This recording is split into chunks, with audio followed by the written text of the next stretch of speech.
O personagem Negan é o Estado e eu posso provar. Este é o Visão Libertária, sua fonte de informações descentralizadas e distribuídas. The Walking Dead é uma série de TV pós-apocalíptica lançada em outubro de 2010, originalmente produzida pela AMC. Desde então a série teve seus altos e baixos, mas sempre se manteve muito popular, acumulando prêmios de melhor série, melhor drama, elenco, vilão, maquiagem e muitos outros. A série retrata um mundo tomado por mortos-vivos, em que a civilização foi destruída e as pessoas voltaram ao tribalismo. O enredo começa quando Rick Grimes, um assistente de xerife do estado do Kentucky, acorda de um coma causado após ser atingido por um tiro. Quando ele acorda, tudo ao seu redor faz parecer que aconteceu um enorme desastre. Tudo está destruído, pessoas mortas pelo chão, enfim, um cenário pós-apocalíptico. Conforme ele anda pela cidade, atordoado, encontra zumbis famintos que o atacam. É aí que começa a árdua luta por sobrevivência. A princípio, a história pode parecer que só serve para alimentar um fetiche apocalíptico por armas e zumbis. Mas em The Walking Dead, os zumbis funcionam mais como contexto e são praticamente secundários. Os dramas vividos pelos personagens, dores, traições, perdas, liderança, desconfiança, entre outros, são os que constituem o núcleo narrativo da série. Questões sobre liderança e governança são recorrentes na série. No decorrer da história, Rick encontra várias pessoas, algumas boas, outras más. Aquelas que o consideram um bom líder optam por integrar seu grupo e segui-lo. Durante a maior parte de sua trajetória, Rick representa uma liderança legítima, estabelecida organicamente pela sua competência. A maior liderança coercitiva aparece no final da sexta temporada, quando os protagonistas são apresentados a Negan, que é o líder de um grupo chamado Salvadores. Os Salvadores, o nome é claramente irônico, são basicamente uma gangue que vive de extorquir os grupos da região. Negan declara sua doutrina de forma clara: me entregue suas coisas ou te mato. Simples assim. À primeira vista pode parecer só mais um assalto comum, mas na verdade, Negan e os Salvadores servem como uma excelente alegoria para entendermos a origem do Estado. Antes de prosseguir, vale algumas ressalvas. The Walking Dead não é uma história libertária. Geralmente, ficções pós-apocalípticas são usadas como um espantalho caricato de uma sociedade completamente livre. Como se os autores dissessem: está vendo o que acontece quando não existe Estado? Nesse aspecto, The Walking Dead não é muito diferente. A queda dos governos gera um colapso da civilização. A completa falta de autoridade central leva o mundo ao caos, com tribos em conflito e guerras pelos recursos produzidos por uma civilização anterior. Nem essa é uma análise narrativa e dramática da série. O que faremos é pegar um arco específico da história para ilustrar a teoria do bandido estacionário. Os acontecimentos anteriores e subsequentes, bem como o desenvolvimento de personagens, não fazem parte da análise. Dito isso, podemos prosseguir. Negan fez sua primeira aparição no final da sexta temporada e levou a um dos episódios de maior audiência da série. O primeiro episódio da sétima temporada. Os protagonistas, Rick e seu grupo, caem em uma emboscada dos Salvadores enquanto tentam chegar a uma outra comunidade em busca de um médico. Depois de serem rendidos e colocados de joelhos, o líder dos Salvadores aparece. Em sua apresentação, Negan estabelece as regras do que ele chama de nova ordem mundial, e ela é realmente muito simples, diz ele: me dê suas coisas ou eu te mato. Mas isso não é só mais um assalto comum. Negan é inteligente, ele sabe que se pegar tudo dos outros grupos, eventualmente não vai ter mais o que roubar e vai ter que ficar indo de lugar em lugar, buscando algum outro grupo vulnerável para assaltar. Não, Negan pretende criar algo mais estável, então rouba apenas metade das coisas das pessoas. Ele esclarece que não quer matar ninguém: eu quero que vocês trabalhem para mim. Vocês não conseguem fazer isso se estiverem mortos, conseguem? Eu não vou cuidar de uma horta, diz Negan. Vocês trabalham para mim agora. Ele procede: você tem alguma coisa, vocês me entregam. Esse é o seu trabalho agora. Até então, os grupos em conflito na série simplesmente buscavam exterminar uns aos outros. Contudo, as intenções de Negan são outras.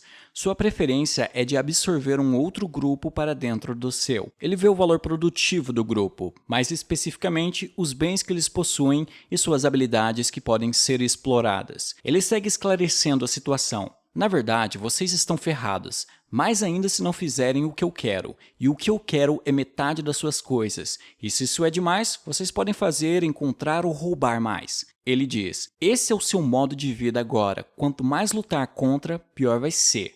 Então, se alguém bater na sua porta, você nos deixa entrar. Nós somos os donos dessa porta. Se tentar nos parar, vamos derrubá-la. Para demonstrar sua habilidade de aplicar sua nova ordem mundial, Negan assassina 2 membros do grupo de Rick com um taco de beisebol enrolado em arame farpado. A cena não é menos que brutal. A introdução de Negan representa uma nova época na história de The Walking Dead. O grupo original de protagonistas, sempre independente e vivendo por conta própria, deve aprender a navegar sob as regras dos salvadores. Uma das primeiras coisas que Negan faz para dominar o grupo de Rick é confiscar todas as suas armas.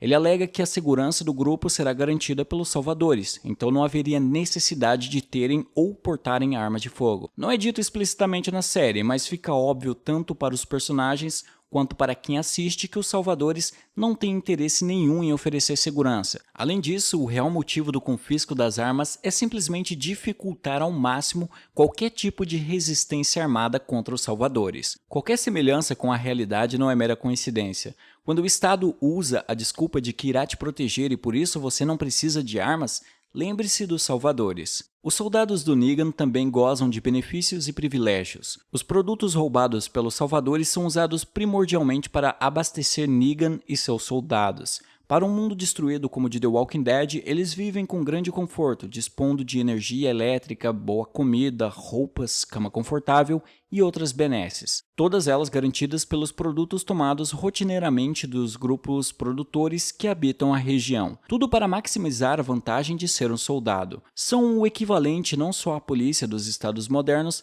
mas também aos funcionários públicos de alto escalão, aos políticos e seus aliados. Eles se beneficiam da estrutura estatal e a última coisa que querem é que essa estrutura seja contestada. Naturalmente, os grupos dominados tendem a resistir ao controle dos salvadores, que nunca deixam de responder com surpreendente violência. Nenhuma violação das regras arbitrariamente estabelecidas por Negan é deixada em branco e a morte é a punição mais frequente. Uma característica distinta do exército do Negan é uma espécie de lema que os identifica. Os salvadores dizem que todos nós somos Negan. Em vários episódios, vemos seus soldados repetirem quase religiosamente: "Eu sou Negan". Essa tática é usada para proteger o líder e instalar uma noção de unidade mandatória. Negan dá as ordens e não espera nada além de conformidade absoluta. Em um paralelo com os estados modernos, dizemos abertamente que todos nós somos brasileiros.